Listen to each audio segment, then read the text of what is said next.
আমার নাম দীপঙ্কর সিংহ, পেশেন্ট দ্বিজেন চন্দ্র সিংহ, উনি আমার আঙ্কেল। আমি মালদা থেকে আসছি, এটা সেকেন্ড টাইম। 3 মাসের কোর্স ছিল, ওটা নেওয়া হয়ে গেছে, পেশেন্ট সুস্থ আছেন। আমি প্রথমে ছিলাম, শুনে ধরা পড়েছিল ওনার যে ক্যান্সার, তো ওইখান থেকে আসি, থেকে আপনাদের ইউটিউবের মাধ্যমে আপনাদের এই পুনর্জন আয়ুর্বেদার খোঁজ পাই। এবার সেটা হচ্ছে যে ওই বায়োপসি করে আমরা জানতে পারি ওনার কিডনিতে ক্যান্সার হয়েছেন, এবং সেটা আস্তে আস্তে চারদিকে ছড়াচ্ছিলেন। কিন্তু যে ওষুধটা এখন চলছে তাতে যথেষ্ট পেশেন্ট ভালো আছেন এবং সুস্থ আছেন। আগে অসুবিধা হতো বলতে ইউরিনে সমস্যা হতো, খেতে পারতো না, আর পেটে প্রচণ্ড হারে ব্যথা। এখন পেটের ব্যথাটা কম হয়েছে, আর ইউরিনের ইনফেকশন যেটা ওটাও অনেকটা কমেছেন এবং আগের থেকে অনেক সুস্থ আছে। প্রথমে পেট ব্যথা করছিল, পেট ব্যথা করার পরে ডাক্তারের কাছে গেলাম, ডাক্তার ছবি করতে বললো। ছবি করার পরে জানতে পারলাম যে আমার ক্যান্সার হয়েছে। তারপর তো ফেসবুকের মাধ্যমে আপনাদের ঠিকানা এখানে আসলাম, সেখানে ওষুধ নিয়ে যে খাচ্ছি। খাওয়া দাওয়া খুব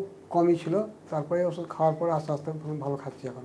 দেখুন, ক্যান্সার মানেই আমাদের ভিতরে একটা আতঙ্ক, আর ক্যান্সার মানেই একটা কস্টলি বাজেটের ব্যাপার থাকে। এবার সেই বাজেটটার উপরে ডিপেন্ড করবে প্রত্যেকটা মানুষ, যে যার যেরকম বাজেট সে সেভাবে অ্যালোপ্যাথি নিবে বা আয়ুর্বেদিক নিবে বা আরও কোনো বিকল্প ব্যবস্থা করবে। ওনার পক্ষে মানে এই যে বাজেটে ওষুধটা পাচ্ছেন সেটা দুটোই ওনার পক্ষে নির্ভরযোগ্য বলে উনি দুটোই নিচ্ছেন এবং যথেষ্ট ভালো আছেন।